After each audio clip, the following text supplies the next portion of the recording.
আমার সংগ্রামী ভাই ও বোনেরা, আপনারা সকলে থানার সামনে উপস্থিত থাকবেন। আজকে আমার রাজনৈতিক হাওয়া ব্লগ নিয়ে আমি আপনাদের সম্মুখে হাজির হয়েছি। তো আমার এখানে আমি কোনো বক্তব্য দিতে আসিনি। আমি আমার এখানে দেখাতে এসেছি যে আজকে তো ভুলবশত বলে ফেলেছি। कौन है बे? नहीं नहीं नहीं डालेगा। আমি আমাদের এখানে বিগত দুদিন থেকে অনেক হাওয়া বইছে এবং আমাদের এই হাওয়া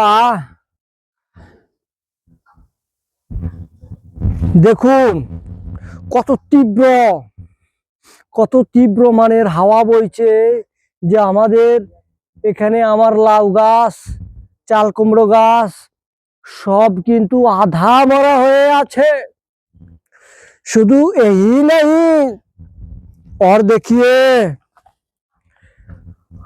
আমার এখানে শুধু আমার সবজি গাছ আধা মরা হয়ে থাকেনি, এই যে এই ঠান্ডার যে কত তীব্রতা একবার অনুভব করে দেখুন তো। এই শালা সেই তাজাই রয়ে গেছে। আর আমার বিভিন্ন গাছগুলো সিম গাছ থেকে শুরু করে হাওয়া আমার সব কিছু ধ্বংস করে দিয়েছে এবং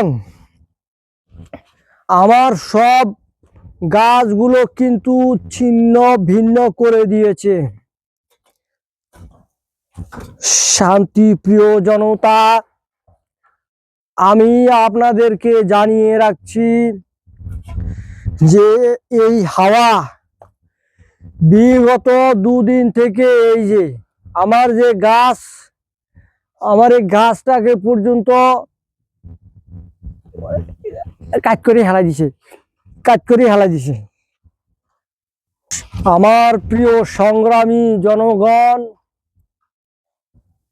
এই হাওয়া আমার যে কত ক্ষতি করেছে সেটা একমাত্র আমি অনুভব করতে পেরেছি, বাট আপনারা কিছুই অনুভব করতে পারেননি। বিগত দুদিন থেকে যে আমার উপর অত্যাচার শুরু করেছে হাওয়া, এত তীব্র পরিমাণে ঠান্ডা আসছে আমার এখানে, এত তীব্র পরিমাণে ঠান্ডা আসতেছে আমার এখানে যে আমার ফসল ফলাদি গুলো, আমার আমার যে মিনি গার্ডেন, আমার সে মিনি গার্ডেন আমার আর রইল না। তো আমি কিন্তু একটা কথা চিন্তা করে দেখেছি, আমার এখন হাওয়ার বিরুদ্ধে মানহানির মামলা করা উচিত।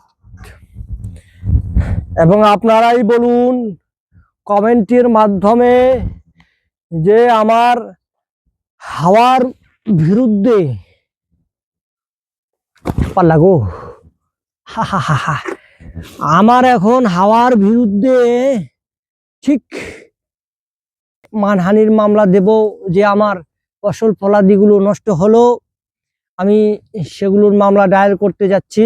আমার সংগ্রামী ভাই ও বোনেরা, আপনারা সকলে থানার সামনে উপস্থিত থাকবেন।